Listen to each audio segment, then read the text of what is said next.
Video disclaimer: This video is only for entertainment purpose, so please don't take seriously. Hello guys, मेरा नाम है अंशु और आपका स्वागत है आपके अपने चैनल आरडी मैशअप में। गाइज, आज के इस वीडियो में हम देखने वाले हैं कमाल के मैशअप रिएक्शन को। अगर आपको ये मैशअप रिएक्शन की वीडियो पसंद आएगी तो वीडियो को लाइक और शेयर कर दीजिएगा, और अगर आप चैनल पे नए हैं तो चैनल को सब्सक्राइब जरूर कर लीजिएगा। Thank you. तो गाइज, आगे की बात हम वीडियो के खत्म होने के बाद करते हैं। तो चलिए इस मैशअप रिएक्शन की कमाल की वीडियो की शुरुआत करते हैं। Hope you will enjoy.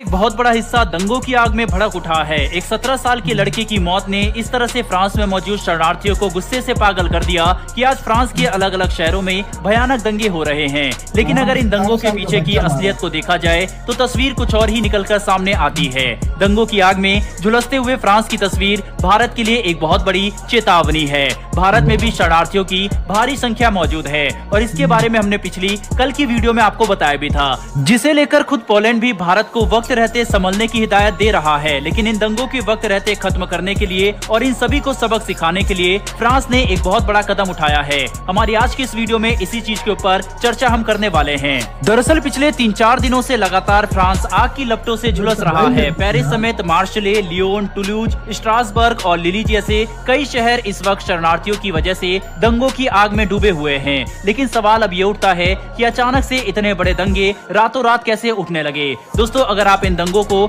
थोड़ा गहराई से समझे तो आपको पता चलेगा कि ये 17 साल के नाहेल की मौत तो सिर्फ एक बहाना था, लेकिन असलियत में यूरोपियन कंट्रीज में दंगों का भड़कना ही कुछ उग्रवादी संगठनों का मकसद था। क्योंकि सिर्फ फ्रांस ही नहीं दोस्तों, पोलैंड को छोड़कर इस वक्त यूरोप के ज्यादातर देश इन भयंकर दंगों का सामना कर रहे हैं। फ्रांस में मौजूद ज्यादातर शरणार्थी अरब देशों से आए हुए हैं, जैसे कि Morocco, Turkey, Bangladesh, Afghanistan, Indonesia और अल्जीरिया। ये कुछ ऐसे देश हैं जो आतंकी प्रभावित हैं और इनसे बचने के लिए ये लोग अपना मूल निवास छोड़कर दूसरे देशों में रिफ्यूजी बनकर रहने के लिए तैयार हुए थे।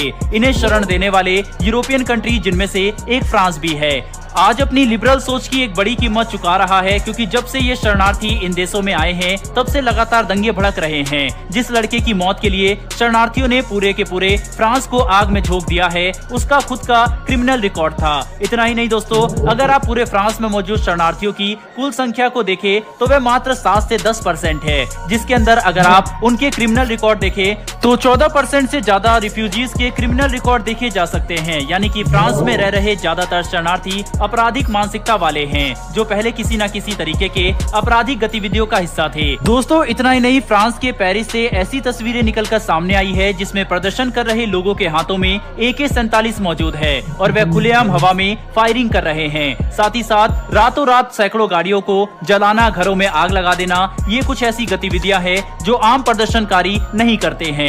कहा जा रहा है कि इन्हें बाहर के देशों से और साथ ही साथ फ्रांस में मौजूद कुछ आतंकी संगठनों का सहारा मिला हुआ है, जिस वजह से इनकी हिम्मत इतनी ज्यादा बढ़ चुकी है। दोस्तों, ये वही यूरोपियन कंट्रीज हैं जो कभी भारत को इलीगल माइग्रेंट को भी अपने देश में रखने के लिए नसीहत दिया करते थे। जब CA-NRC का मामला उठा था तब भी कई यूरोपियन कंट्रीज ने भारत पर जमकर लांछन लगाए थे कि वह ह्यूमन राइट्स की कदर नहीं करते, और आज नेशनल सिक्योरिटी के ऊपर इलीगल माइग्रेंट के ह्यूमन राइट्स को रखने की सजा पूरा यूरोप भुगत रहा है। ये दंगे फ्रांस से आगे बढ़कर स्विट्जरलैंड, ब्रुसेल्स और बेल्जियम, इन सभी देशों में फैल चुके हैं। लेकिन फ्रांस का ये माहौल और भी ज्यादा खराब हो उससे पहले ही राष्ट्रपति इमैनुअल मैक्रोन ने बड़ा कदम उठाते हुए पाकिस्तान समेत तुर्की और कई सारे अरब देशों के इलीगल माइग्रेंट के वीजा को तुरंत बैन कर दिया है। लेकिन इन सभी के बावजूद फ्रांस ने भारत के साथ अपनी दोस्ती को निभाते हुए सिर्फ भारत के मुसलमानों को ही अपने देश में आने के लिए अनुमति दी है। इतना ही नहीं, इमैनुअल मैक्रोन ने यह भी कहा है कि इन दंगों से भारतीय स्टूडेंट जो वहाँ पर मौजूद हैं उन पर इसका कोई भी असर नहीं होगा। इस बात की गारंटी वो ले रहे हैं। ऐसे में दोस्तों, फ्रांस के हालात तो जल्द सुधर जाएंगे। लेकिन फ्रांस की ये तस्वीर भारत के लिए एक चेतावनी है। फ्रांस में तो केवल 6 करोड़ की आबादी है और ये एक छोटा सा देश है, लेकिन भारत की जनसंख्या भी 130 करोड़ है और भारत की जियोग्राफी भी बहुत बड़ी है। ऐसे में ये कहना गलत नहीं होगा कि भारत के अंदर फ्रांस से भी 10 गुना ज्यादा रेफ्यूजीज मौजूद है, जिनमें से भारी मात्रा में इलीगल माइग्रेंट्स को रिपोर्ट किया जा सकता है। 2022 जनवरी में UNHRC ने लगभग भारत के अंदर 45,000 रेफ्यूजी को अकाउंट किया था। लेकिन इस बात की गारंटी हर कोई ले सकता है कि इससे कई लाख गुना ज्यादा इलीगल माइग्रेंट हमारे देश में मौजूद है, जिन्हें पड़ोसी मुल्कों में रह रहे आतंकवादी संगठनों से काफी भारी सपोर्ट मिल रहा है। इसीलिए अगर भारत ने आज की डेट में यूरोपियन कंट्रीज में हो रहे इन दंगों से सबक नहीं लिया और इन लोगों के ऊपर कड़े कदम नहीं उठाए तो ये तस्वीर जल्द ही भारत से निकलकर भी सामने आएंगी। इसीलिए भारत को यूरोपियन यूनियन की लिबरल सोच से नहीं बल्कि पोलैंड की माइग्रेंट पॉलिसी से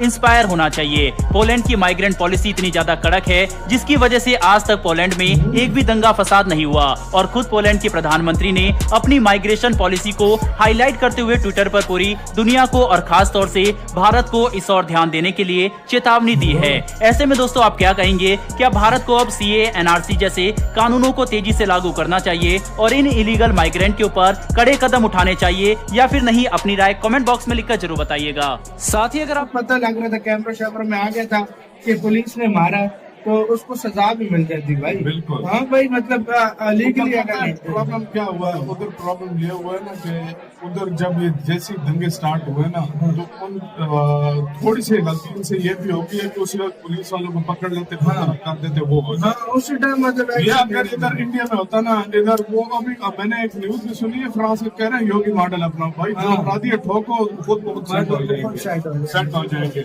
ये सिस्टम भी है, ये भी सिस्टम हुआ। उधर पता क्या होता, पुलिस वालों को पकड़ते, उसको कहते भाई हम इसको सजा दे रहे हैं, ये इस तरह किया, वो हो जाता। और इन लोगों ने भी उन्होंने और डिप्लॉय कर दिया। और ये लोग जो दंगे कर रहे हैं इनकी गलतियां चेक करो यार, देखो ये बीच में क्या कर रहे हैं भाई, आपको पता लूट मार कर रहे हैं, लूट मार कर रहे हैं। मैंने वीडियो देखी है, गन्स चला रहे हैं, उसके बाद लूट मार कर रहे हैं, गाड़ियां चला रहे हैं, पुलिस वालों को मार रहे हैं, बहुत गलत कर रहे हैं। इसकी देखो लेकिन बहुत